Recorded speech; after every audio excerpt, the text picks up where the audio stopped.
Hello, welcome back. Welcome to the end of the year. I am shocked that 2025 ended so quickly, but I feel like I say that every single year, so we're just gonna skip over the pleasantries. If you do not know me, my name is Holly, and I read, I believe, 73 books this year.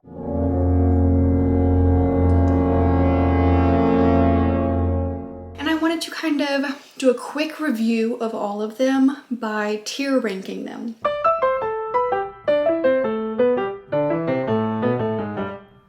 So if you look here, my top ranking is Altered My DNA. These are going to be the books that I truly just could not stop thinking about. I still talk about them, and I just feel like in some way they did alter who I am. As a person, you are like made up of everything that you consume.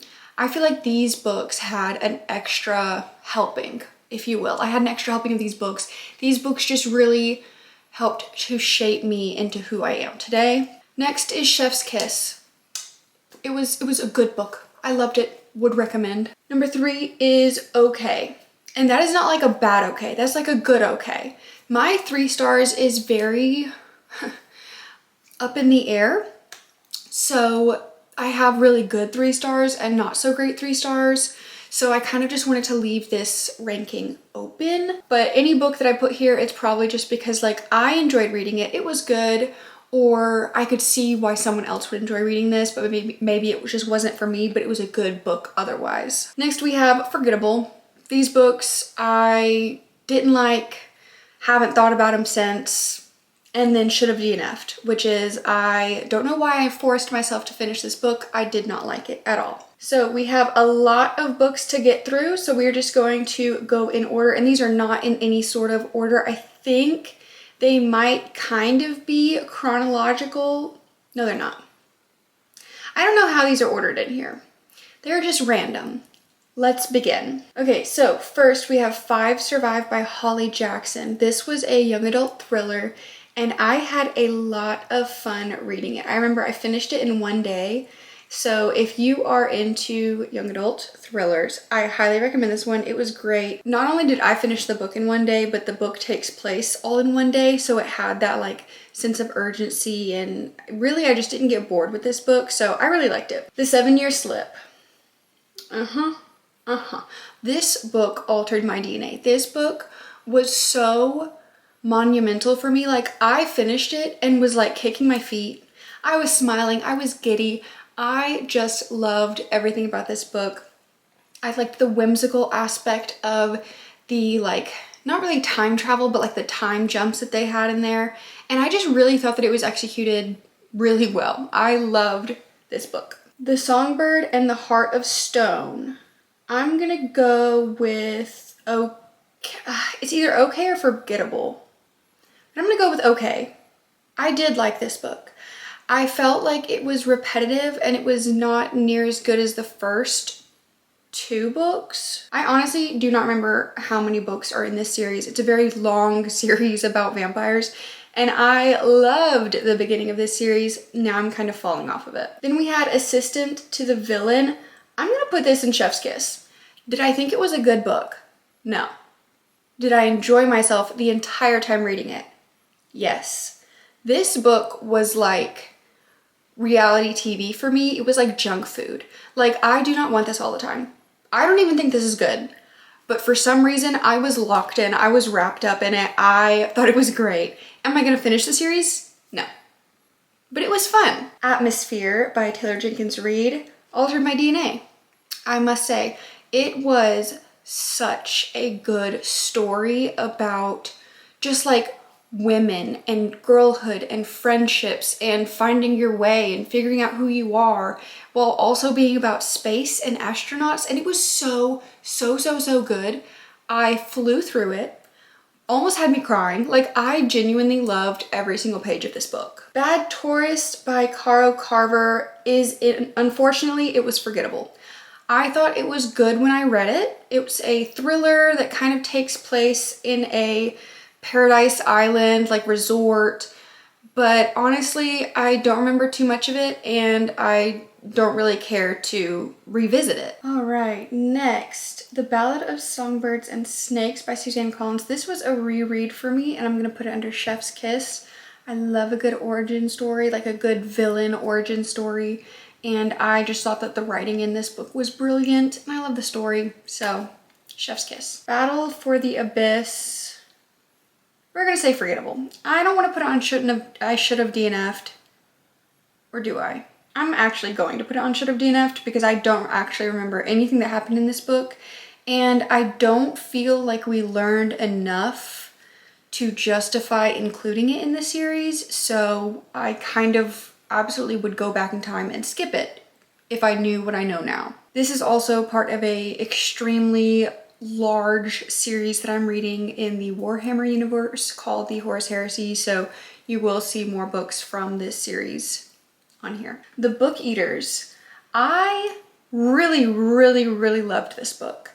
I thought it was so interesting. I thought it was like something that I've never read before, and I really did like it. I feel like we're not talking about this book enough. Like, more people should be talking about this book. The Bridge Kingdom by Danielle L. Jensen altered my DNA. Okay, when I tell you that I think about this series constantly, this book gave me that feeling that I had when I was a kid and I was like just realizing what reading was, you know what I mean? Like, I remember being in middle school and I was just inhaling books at an incredibly ridiculous rate because I was just so in love with reading. This book gave me that feeling. It's beautiful fantasy, beautiful writing. I love the character development and the character growth and just the story as a whole. I really loved it. Catching Fire was another reread, but that is going to go and Altered My DNA. I feel like that should speak for itself. Let's go ahead and get the other Hunger Games up here. So Hunger Games Altered My DNA, as well as Mockingjay. I reread these, all four, in the Hunger Games series in anticipation of Sunrise on the Reaping. Hunger Games, Catching Fire, and Mockingjay are essential to who I am as a person. I feel like I have read and watched these books and movies and just like done so much research into the stories that I could probably quote it to you. The number of things that I underlined in those books makes me sick. Like, I love those books so much and I think that it should be required reading. Yeah. Children of Fallen Gods. That's the second book in the War of Lost Hearts trilogy? Some trilogy, but this is the first book, Daughter of No Worlds. I'm torn. I'm gonna say Altered My DNA.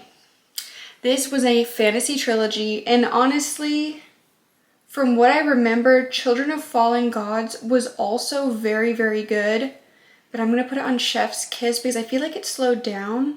I'm having trouble like remembering the specifics of that. Mother of Death and Dawn though, that's right up here, Altered My DNA.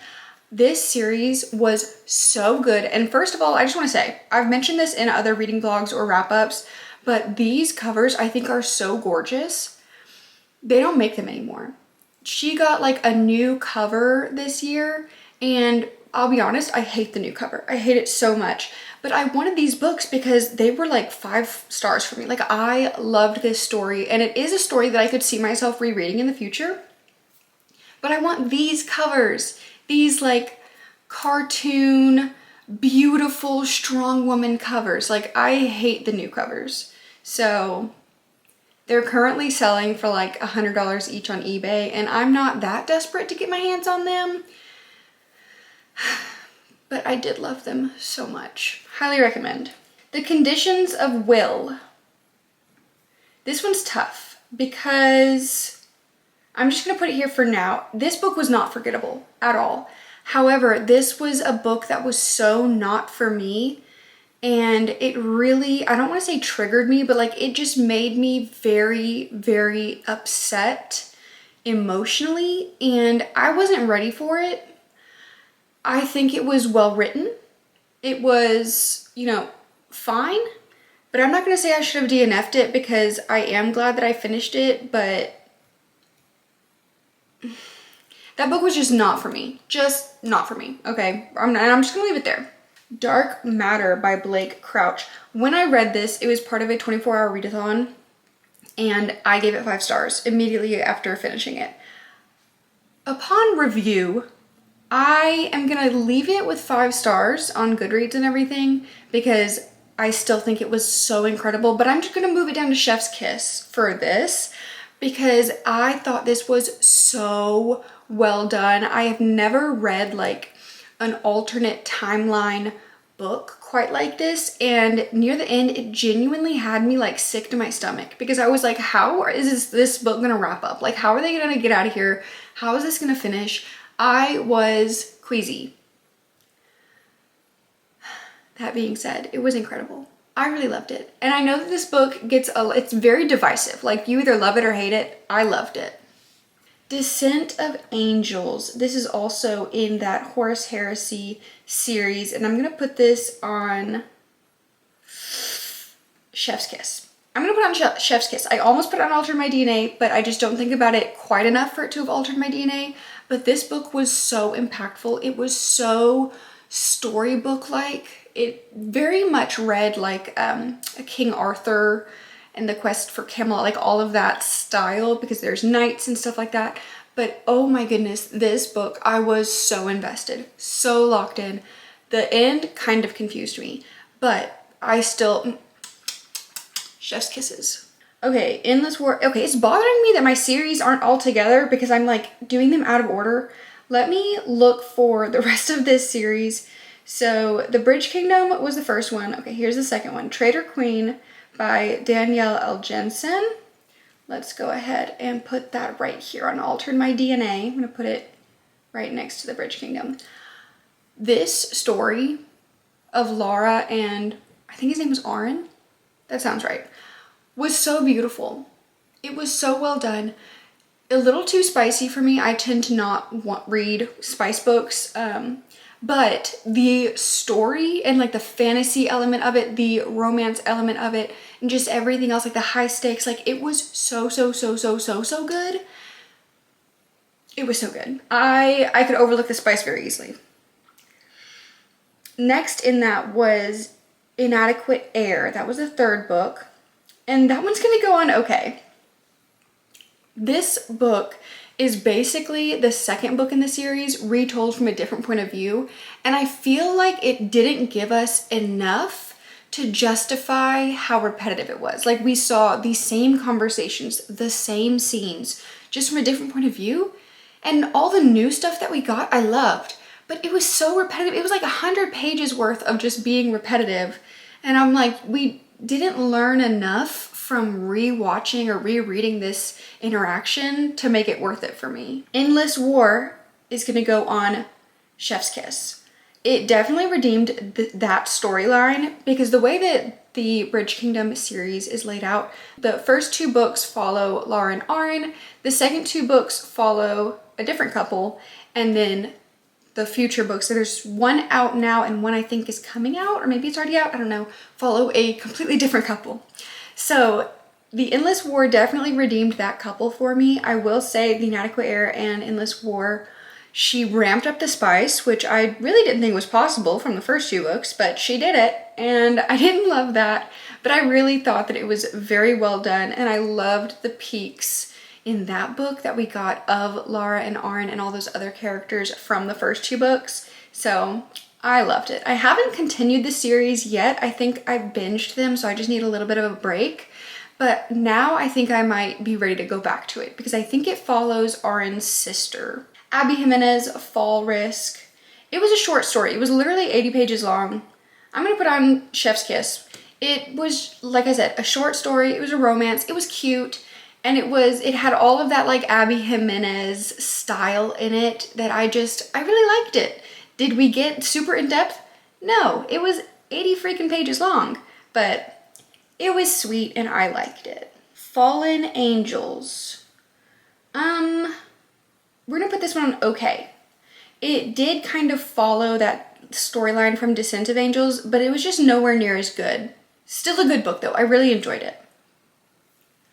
False Gods Altered My Freaking DNA. Now, I think it is possible that I read False Gods in the end of 2024. I can't remember. You know what? I think I read that in 2024. We're gonna leave it on here though. I loved this book so much. It is the second book of the entire Horus Heresy series. And I mean, it was beautiful. It was beautiful. Speaking of the Horus Heresy, let's go ahead. Okay, Horus Rising, I know for a fact that I read that in 2024, but to be fair, it did alter my DNA. And I actually plan on rereading it at some point. That was the very first book in the series. Galaxy in Flames. Galaxy in Flames was the third book in the Horus Heresy. And I want to say that one I did finish in 2025. I think, okay? I'm pretty sure. Should I have checked that before filming? Maybe, but we're just gonna move on. Famous Last Words by Gillian McAllister, Chef's Kiss. This is another book that I read during my 24-hour readathon that I gave 5 stars. I think I was just like on a high in that readathon and was just really giving out 5 stars. I do think it was an incredible thriller. However, I don't think it was 5 stars and I don't think about it too much. So I'm just gonna say Chef's Kiss because I do recommend it. I'm going a little bit out of order here because again, it doesn't put my series together and it freaks me out. The Flight of the Eisenstein altered my DNA. This story was so good and it just kept me hooked into Horus Heresy. This was the 4th book in the series. Moving right along to Fulgrim. That was the 5th book. I'm not going too in-depth on these because it is like a very specific niche of books and I feel like if you know them, you know what I'm talking about. If you don't, they're like sci-fi, fantasy, grimdark, space opera. I am freaking obsessed with them. Obviously. I have how many on here? 5 of them so far have altered my DNA. Those were the first 5 books in the series. Then we have Legion, which I'm going to put Legion in forgettable because I did not enjoy myself reading it and I don't really remember what happened. I know it was important, but I don't really remember why, so forgettable. Mechanicum is going to go on okay. I thought it had the potential to be so good. I think I just read it at a time where I couldn't give it my full attention. And so it was not super memorable for me and I wasn't like very invested, but my husband loved it. And as I was reading it, I was like, oh man, like I feel like if I was reading this a month ago, I would have been like raving about it. So I think that was just a case of like the wrong timing. Nemesis, I enjoyed this one, but I am gonna put it on forgettable. I mean, I really did like it, but I don't remember much of what happened in that one. Tales of Heresy, this was a series of short stories that I loved. I loved the short stories. It was just talking about different things that happen in this world and I enjoyed it. 1,000 Suns altered my DNA. It altered my DNA.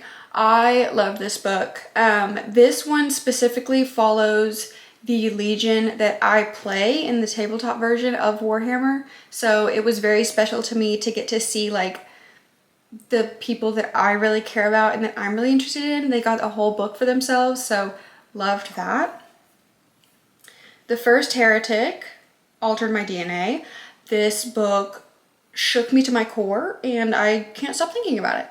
It was so impactful and necessary to the overall story and it was written so well. And here's how I know that like I loved this book, because it followed people that I don't really care about, but it still meant so much to me.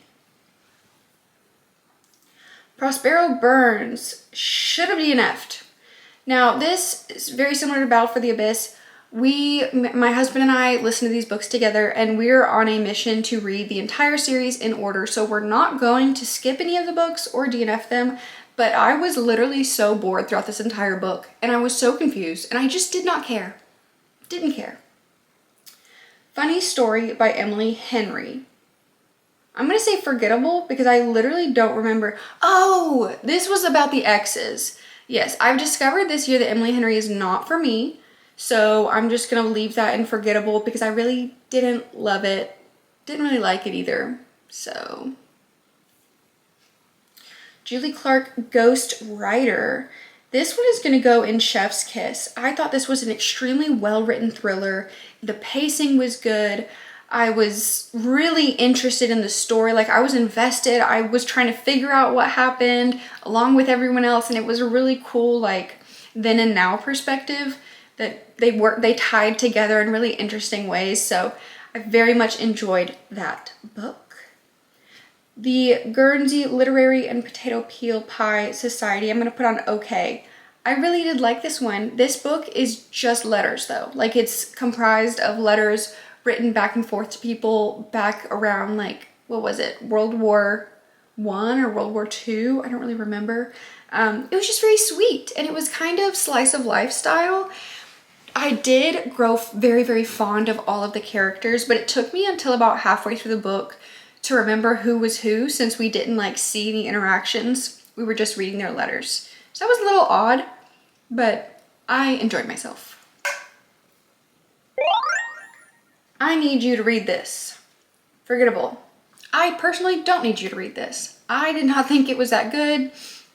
Very slow and just not thrilling. And I really wanted some bigger things to happen that just didn't happen. And then the twist at the end made no sense. So I was just very frustrated with that one. Kind of the same with Just the Nicest Couple. I don't know how you can call that a thriller. It was not even suspenseful. I literally didn't care about anything the entire book. Like, I kept waiting for the book to start, and then I got to the last page and I was like, oh, okay, that's weird. Night and the Moth altered my DNA. Rachel Gillig, I read a duology by her last year, at the very, very end of last year. What was it called? It was the one about the cards. One Dark Window and Two Twisted Crowns? Something. Anyway, loved it. Loved that duology, and so that got me more into Rachel Gillig, and this is the next book that I read by her. I believe it's also part of a duology with the next book coming out this year, or like 2026. So I'm looking forward to that one. I thought this was very interesting. Like, it was, again, about just a topic that I had never considered. Fantasy, easily digestible. I just ate it up. Okay, I'm not really sure why Crossed is on here. That is not a book that I read this year. I read that in middle school, so just ignore that one. The Mirror House Girls. Forgettable. I really loved it while I was reading it. Like, I was really enjoying it while I was reading it. It is kind of like about a cult and like how it started and the cult mentality. And while I was reading it, I was really freaked out because I was like, oh my gosh, like, that's how they get you, basically. Like, that's crazy. But when I made it to the end and when I was looking back, I was like, it was cool, I guess, but a lot of the characters made really stupid decisions and it just wasn't necessarily super believable, so I haven't thought about it. Never Lie. Should have DNF'd. I keep giving Frida McFadden more chances, and I just need to stop doing that because I don't like Frida McFadden, and I thought this book was pretty trash, if I'm being honest. So, moving on. A Man Called Ove, or Ove. Okay, this is gonna be harsh. I'm putting it on forgettable, not because it was a bad book, but again, I think I maybe read this book at the wrong time. So this one kind of is similar to Mechanicum in that I thought it was super sweet and heartfelt, and I really liked the characters, but also there wasn't anything like pulling me into the book. Like, I set it down for months at a time and just forgotten it existed. And it took me a long time to finish it because of that, because I literally, every time I closed that book or I closed my Kindle, I forgot that I had it. Like, I just forgot I was reading it. So it was so good though. It didn't stick out to me. The Paradise Problem. I am going to put this one on Chef's Kiss. And it's fitting that it is right underneath Assistant to the Villain, because this is another book that is like junk food. It is like reality TV. It was not great. It was just rich people being toxic and a lot of sex in that book, a lot of spice, but it was entertaining. Like, I have never loved the trope of like, or not the trope, but I've never loved when the character like breaks the fourth wall basically and is like talking to the reader. The main character in this book did it and did it well to where I really had fun with it. I don't think it was necessarily a great book, but I really enjoyed myself and I would probably recommend it if with like a disclaimer of I consider this junk food. Part of Your World by Abby Jimenez, Chef's Kiss. I love Abby Jimenez. I will probably read everything that she writes just because her romances are so digestible and so sweet, and she also manages to balance it out with like realistic, heartfelt problems or like situations that really makes the book feel a little bit more realistic, at least in the sense of like the problems. The solutions are not always realistic, and more often than not, they're not realistic. But it's a rom-com. It's not supposed to be the most realistic end in the world. They're supposed to get there happily ever after. And that's what I get out of these. So I go into these books expecting a emotional rom-com. And that's what I get. The Passengers by John Mars. I'm gonna put this one on forgettable. I read this book because I read The One by John Mars, and I'm actually gonna go ahead and place this one on okay. So The One, both of these are part of like this future series that he does where it's like sci-fi future. So in The One, there's like this dating website that matches your DNA to see who your DNA match is and just all the ways that that can be exploited. And then in The Passengers, it's talking about self-driving cars. Someone is able to hack certain cars and is setting them all on a collision course. It was just crazy. They are both like downers, if you know what I mean. I liked them, but I'm not sure I'm going to continue reading any John Mars. I think I have to be in a specific mood for him. People we meet on vacation. I just don't like Emily Henry. I thought this book was so bad. I forgot that I read it. I had to like look on Goodreads to read the synopsis to even remember what this book was. I hated it. Like honestly, I hated this book. There was really not anything redeeming about this book in my opinion.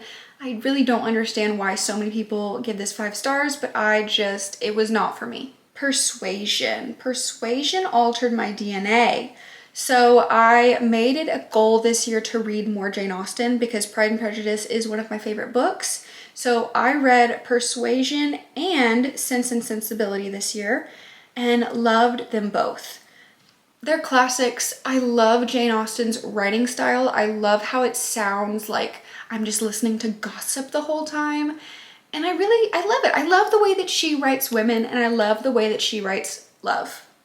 So what I did, I'm realizing now, I just put my entire like book images file to upload. So it has some books that I haven't read yet on here. So let me get those out of the way. So moving on. Abby Jimenez, Say You'll Remember Me. This is going right next to Part of Your World. Same thing, Chef's Kiss. It was a rom-com. It was not really believable. It was heartfelt. I enjoyed it. I laughed. Sky Beyond the Storm. So this is the last book in the Ember in the Ashes series by Sabaa Tahir. A Reaper at the Gates was the third one. So I read the first one, took a long break, read the second one, took a long break, and then I read the third and fourth kind of back to back. I remember not really caring for the third one. It just felt like an entire filler book, and I was really, really bored, so that's gonna be forgettable. But A Sky Beyond the Storm, I'm gonna put on okay. I remember liking it. I liked how it wrapped up the entire series, but it felt like it was written to YA for me. I don't necessarily think that this is YA. Maybe it is. Maybe it is. I'll fact check that. But I have just realized that I am no longer a YA reader except in very specific situations. So it was good. I recommend it if you like YA fantasy. Sunrise on the Reaping. I feel like this should get its own category of biggest disappointment in the entire world. Unfortunately, we're gonna put it in forgettable because no, it's not a should have DNF'd.